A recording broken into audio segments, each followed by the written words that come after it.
আসসালামু আলাইকুম প্রিয় দর্শক, দুদিন আগে যুক্তরাষ্ট্রের নিউ ইয়র্ক টাইমস পত্রিকায় বাংলাদেশ নিয়ে একটা প্রতিবেদন প্রকাশিত হয়েছে। সেই প্রতিবেদনে অনেক কথা আছে। প্রতিবেদনটা এমন একটা কথা, যেমন আমি ওটা যদি বাংলায় শিরোনামটা বলতে চাই, তো ওনাদের ওটা সরল বাংলাগুলো যেটা দাঁড়াচ্ছে সেটা হলো, তারা বলার চেষ্টা করেছে যে বাংলাদেশ নতুন করে গড়ে উঠছে এবং ইসলামী কট্টরপন্থীরা সুযোগ খুঁজছে। মানে ইসলামী কট্টরপন্থীদের একটা অনুকূল পরিবেশ, মানে নতুন করে আত্মপ্রকাশের অনুকূল পরিবেশ যেন বাংলাদেশে বিরাজ করছে, এই ধরনের কথা বলা হয়েছে সেই প্রতিবেদনটাতে। আমি আজকে আসলে প্রতিবেদনটাতে কি বলা হয়েছে ডিটেল ওই আলোচনায় যাব না। আমি অন্য এই প্রতিবেদনকে ঘিরে কি হচ্ছে সেটা নিয়ে একটু কথা বলবো। তার আগে প্রতিবেদনটাতে আসলে কী বলা হয়েছে সে সম্পর্কে সংক্ষেপে ছোট্ট করে একটা ধারণা আপনাদেরকে আমি দেওয়ার চেষ্টা করি। আমার ধারণা এটা না দিলেও চলতো, কারণ আমার এটাই ধারণা যে আপনারা অনেকে হয়তো সেই প্রতিবেদনটা এরই মধ্যে পড়ে গেছেন, অথবা অনুবাদ পড়েছেন, অথবা এটা নিয়ে মানে ভিতরে কী আছে না আছে এটা আপনারা পড়েছেন। মূলত সেখানে যেটা বলা হয়েছে যে বাংলাদেশে এক ধরনের মৌলবাদী বাস্তবতা বিরাজ করছে। মানে যেমন মরাল পুলিশিংটা চলছে, নারীরা স্বাধীনভাবে তাদের জীবনযাপন উপভোগ করতে পারছে না। দু একটা এক্সাম্পল দেওয়া হয়েছে, ওই যে একটা নারী ফুটবল খেলাকে যে বন্ধ করে দেওয়া হলো সেটার কথা বলা হয়েছে। বলা হয়েছে রাজনৈতিক এক ধরনের শূন্যতা তৈরি হয়েছে, পুলিশ বিভাগ ঠিকঠাক মতো কাজ করছে না। এটার কারণে ওই মৌলবাদীরা, তৌহিদি জনতা এরা বেশ মানে আপনার সক্রিয় হয়ে উঠেছে। তারপরে ইসলামপন্থী দল যেগুলো আছে তারা দেশে একটা ইসলামী শাসনতন্ত্র কায়েমের চেষ্টা করছে। তারপরে সেখানে আরও বলা হয়েছে যে নতুন যে সংবিধান করা হচ্ছে সেখানে ধর্মনিরপেক্ষতাকে বাদ দেওয়া হয়েছে। কিশোর গ্যাং কথা বলা হয়েছে, তারপরে মব জাস্টিসের কথা বলা হয়েছে, এগুলো বলা হয়েছে। তো এই নিউজটা নিয়ে নানা ধরনের কথা কিন্তু হতে পারে, ঠিক কি বেঠিক সে আলোচনা, অথবা বাস্তবতা কি কিছুই নেই, ওরা কি একদম হাওয়ার উপরে লিখলো, সে আলোচনা আপনারা করতে পারেন। কিন্তু আমি এই আলোচনাগুলির মধ্যে এখন আর যাচ্ছি না, কারণ এটা নিয়ে আপনারা যার যার মতো মত থাকবে, আমারও একটা মত আছে। কিন্তু আমি যেটা বলতে চাচ্ছি সেটা হলো, এই প্রতিবেদনটাকে কেন্দ্র করে বাংলাদেশ সরকারের প্রধান উপদেষ্টার যে প্রেস উইং আছে তারা একটা রিয়াকশন দিয়েছে 1 এপ্রিল মাসের 1 তারিখে। সেই রিয়াকশনে তারা কী বলেছে? তারা রিয়াকশনে বলেছে যে বাংলাদেশ নিয়ে নিউ ইয়র্ক টাইমসের প্রতিবেদন মিসলিডিং, মানে প্রতিবেদনটা ঠিক হয়নি এবং এটা ভিন্ন দিকে ইঙ্গিত করছে, মানুষকে অন্যভাবে প্রভাবিত করার চেষ্টা করছে নেগেটিভ অর্থে। এই ধরনের কথাবার্তা প্রেস উইং থেকে বলা হয়েছে। এখন আমার কথা হলো কি, প্রেস উইং কেন এই কথাটা বলে, আমি এটা নিয়ে আসলে আলোচনা করতে যাচ্ছি।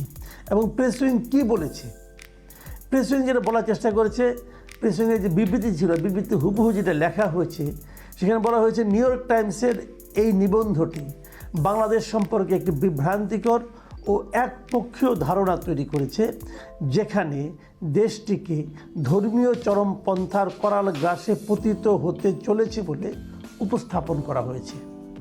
হ্যাঁ, তাই করা হয়েছে, কিন্তু এটাকে তারা বলছে মিসলিডিং, মানে এটা সত্য না। এবং সেটা যুক্তি দিয়ে বলা হচ্ছে, প্রবন্ধটিতে কিছু ধর্মীয় উত্তেজনার ঘটনা এবং রক্ষণশীল আন্দোলনের কথা বলা হয়েছে, কিন্তু এর বিপরীতে দেশের সামগ্রিক উন্নয়ন ও সমাজের অগ্রগতির দিকটি উপেক্ষিত হয়েছে। তার মানে যে ঘটনাগুলির কথা সেখানে উল্লেখ করা হয়েছে সেটা নিয়ে কিন্তু প্রেস উইংয়ের কোনো বক্তব্য নেই। প্রেস উইংয়ের বক্তব্য হলো, সেগুলো যখন উল্লেখ করা হয়েছে তখন পাশাপাশি অনেকগুলি জায়গায় যে বাংলাদেশ ভালো করছে সেই কথাগুলি উল্লেখ করা হয়নি। আমি না প্রেস উইংয়ের মেধা দেখে মাঝে মাঝে হতবাক হয়ে যাই। এখানে কয়েকজন সাংবাদিক আছেন, এরা মোটামুটি একদম সাংবাদিকতা যখন করতেন, একদম যে খারাপ করতেন আমি তা বলবো না, ভালোই ছিলেন, কিন্তু আমি বুঝতে পারি না তাদের মেধা এত কম কেন। যখন আলোচনা, আপনি একটা কথা ভাবেন তো, ধরা যাক, আমি একটা কথা বলি, ধরা যাক আপনার বেকায়দা রকম জায়গায়, খুব সংবেদনশীল জায়গায় একটা ফোড়া হয়েছে, আপনি ওটার জন্য কাতরাচ্ছেন। আমাকে জিজ্ঞাসা করলো ওনাকে কেমন দেখলেন, আমি আপনার কথা উল্লেখ করে বললাম উনি তো ফোড়ার ব্যথায় কাতর। আমি ভুল বলেছি ভাই। এখন আরেকজন লোক সে যদি আমাকে বলে, না মাসুদকে বলে আপনি ভুল বলেছেন, ওনার ফোড়া হয়েছে বেকায়দা জায়গায় হয়েছে, উনি এই জন্য বসতে পারছেন না, নড়তে, এটা ঠিক আছে, কিন্তু সারা শরীরে যে চোখটা ভালো আছে, কানটা ভালো আছে, নাকটা ভালো আছে, ওদিকে আপনার চোখ গেল না, খালি পশ্চাৎ দেশে একটা ফোড়া হয়েছে এটি আপনি উল্লেখ করলেন। উনি কিন্তু বলতে পারেন আমার কাছে না এই কথাটা এমন মনে হয়েছে। ভাই আপনার চোখ নাক কান সবই ভালো আছে, তাই বলে কি আপনি পশ্চাৎ দেশের ফোড়ার চিকিৎসা করবেন না? করবেন তো, ডাক্তারের কাছে যাবেন না? যাবেন তো। আপনার অবস্থা বর্ণনা করতে গেলে ওই জায়গার কথাটা আসবে না? আসবে তো। রিপোর্ট যখন হয়, অনেকে আমরা যখন রিপোর্টিং করতাম তখনও দেখতাম অনেক সরকারি কর্মকর্তারা বলতেন, ভাই আমাদের নিয়ে রিপোর্ট করেন, খালি নেগেটিভ রিপোর্ট করেন, কত ভালো ভালো কাজ করি সেগুলোতে লিখেন না। তো তখন ছোট ছিলাম তখনই বলতাম, ভাই ভালো কাজগুলি করার জন্য তো আপনি সরকারের কাছে বেতন পান, খারাপ কাজ করার জন্য তো আপনাকে বেতন দেওয়া হয় না। কাজেই যে কারণে বেতন পান সেই কাজগুলো না করে যখন একটা মন্দ কাজ করেন সেটাই তখন খবর হয়ে দাঁড়ায়। এটাই দুনিয়ার নিয়ম। তো প্রেস হলো এই মেধাবী যে ওনারা ওই দুই একটা ঘটনা লিখেছেন, আরও যে কত কত ভালো কাজ হচ্ছে সেগুলো উপেক্ষিত হয়েছে। উপেক্ষিত হয় নাই। এই বুদ্ধি নিয়ে চললে দালালি করতে পারবেন, কিন্তু প্রকৃত বাস্তবতা তুলে ধরতে পারবেন না। আপনাদেরকে বলে লাভ নাই, কারণ আপনারা তো জেনে শুনে দালালি করতে গিয়েছেন সেখানে। তো যে কথাটা বলছি আমি, এই যে কথার আরও অনেক কিছু তারা বলেছেন যে নারীদের প্রতি ডক্টর ইউনূস কত সংবেদনশীল, ওটা করে করেই তো উনি এত বড় হয়েছেন, নারীদের জন্য ব্যাংক করেছেন। ভাই সবই ঠিক, উনি নারীদের জন্য ব্যাংক বানিয়েছেন, গ্রামীণ ব্যাংক করেছেন, নারীদের উন্নয়ন করেছেন, সব সত্য। কিন্তু তারপরেও তো এটাও সত্য যে এখানে মরাল পুলিশিং চলছে। এটাও তো সত্য যে একটা নারী কোথায় কি পোশাক পরে গেল সেটা নিয়ে তাকে সবার সামনে কথা শুনতে হচ্ছে, তার ওড়না কোথায় থাকলো না এটা নিয়ে তাকে হেনস্থা হতে হচ্ছে, এবং ওই হেনস্থাকারীকে ছাড়িয়ে নিয়ে যাওয়া হচ্ছে। হেনস্থাকারীর বিরুদ্ধে যে নারী মামলা করেছিল তাকে দিয়ে মামলা উড্র করতে বাধ্য করা হয়েছে। এগুলো তো সত্য। আমরা কোনটাকে ঘটনা হিসেবে ধরবো? এটাকে ঘটনা হিসেবে ধরবো? তো এইটাও দূর করা তো আপনার দায়িত্ব। যেটা আপনার করার দায়িত্ব সেই কাজটা আপনি করতে পারছেন না, এই অন্যগুলিতে থাপথুপ দিচ্ছেন কেন? আমি না এই প্রেস উইংয়ের কথাটা যখন দেখলাম, দেখে আমার ইন্টারেস্টিং কিছু তথ্য মনে পড়লো। আমি আপনাদের সঙ্গে সেগুলো শেয়ার করবো আজকে। যেমন ধরেন, আমি কয়েকটা জিনিস পড়ি আপনাদেরকে। আরেক তথ্যমন্ত্রীর কথা বলি, এটা একটু পুরনো, বছর কয়েক আগে, 2022 সালের ঘটনা। 2022 সালের 26শে জানুয়ারি একটা ঘটনা বলি। সেদিন তৎকালীন তথ্যমন্ত্রী যিনি ছিলেন হাসান মাহমুদ সাহেব, তিনি বলেছিলেন যে ট্রান্সপারেন্সি ইন্টারন্যাশনাল যেটা আছে জার্মান ভিত্তিক, তারা দুর্নীতির ধারণা সূচক নিয়ে একটা রিপোর্ট দিয়েছিল। ওখানে বলা হয়েছে টিআইয়ের প্রতিবেদন এক পেশে, এবং সেখানে বলছিলেন যে সমস্ত টিআই যে প্রতিবেদন প্রকাশ করেছে তারা নাকি ভুল তথ্য উপাত্তের ভিত্তিতে বাংলাদেশকে নিয়ে অনেকটা রাজনৈতিক উদ্দেশ্যে এরকম একটা প্রতিবেদন প্রকাশ করছিল। কে বলছিল? তৎকালীন তথ্যমন্ত্রী। এবং আরেকটা ওই সময় তথ্যমন্ত্রী যিনি ছিলেন হাসান মাহমুদ সাহেব, তিনি বলেছিলেন আরেকটা রিপোর্ট ওই সময়ে যে পক্ষপাত দুষ্ট হয়ে অ্যামনেস্টি ইন্টারন্যাশনাল নাকি বাংলাদেশের ব্যাপারে লেখালেখি করে, এই জন্য অ্যামনেস্টি ইন্টারন্যাশনাল ইটসেলফ তার নাকি গুরুত্ব হারাই গেছে। কে বলছিল? হাসান মাহমুদ সাহেব। এবং হাসান মাহমুদ সাহেব আরও বলছিলেন যে মার্কিন মানবাধিকার প্রতিবেদন পক্ষপাত দুষ্ট। এটাও দেখেন একটা রিপোর্ট। ওই সময় হাসান মাহমুদ সাহেব একই মন্তব্য করেছিলেন।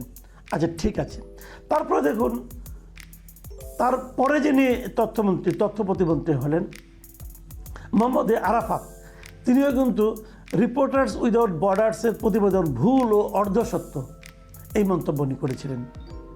তারপর মুক্ত গণমাধ্যম নিয়ে উনি একই কথা বলেছিলেন যে মুক্ত গণমাধ্যম সূচক নিয়ে এই রিপোর্টার্স উইদাউট বর্ডার্স ওদের প্রতিবেদন পক্ষপাত দুষ্ট এই কথা বলেছিলেন ওই তথ্য প্রতিমন্ত্রী।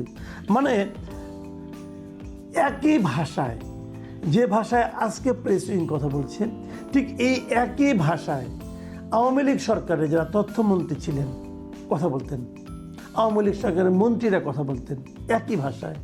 তখন বাংলাদেশ নিয়ে পশ্চিমা মিডিয়াতে, পশ্চিমা বিভিন্ন সংগঠন, পশ্চিমা বিভিন্ন পত্রপত্রিকায় যে লেখাগুলি হতো, তারা বলতেন সেগুলো অর্ধসত্য, কখনো বলতেন পক্ষপাত দুষ্ট।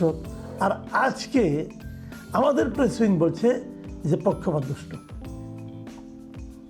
মানে যখনই যা হচ্ছে আমার সরকারের বিরুদ্ধে গেলে সেটা পক্ষপাত দুষ্ট, এবং সেটাকে প্রমাণ করার জন্য যত জ্ঞান আছে, যত অপজ্ঞান আছে, মানে দুষ্ট জ্ঞান যেগুলি বলি আমরা, সেগুলি নিয়ে সবাই ঝাঁপিয়ে পড়ছে। মানে আমার সমালোচনা করলেই তথ্য দুষ্ট হয়ে যাচ্ছে, আর আমার পক্ষে বললেই এটা একদম বাস্তবতা সম্পন্ন হচ্ছে। হাসিনা আমলে যখন হতো তখন এই লোকগুলি যারা এখন প্রেস উইংয়ে আছেন তারা কিন্তু উল্টো কথা বলতেন। আবার যখন উল্টে গেছে, এখন আপনি যাই দেখেন হাসিনার যারা অনুরক্ত ছিল, ভক্ত ছিল, তারা আবার এটাকে বলছে যে এটা খুব সঠিক কথা লেখা হয়েছে। ভাই, আমরা এই দলের বাইরে কবে উঠতে পারবো?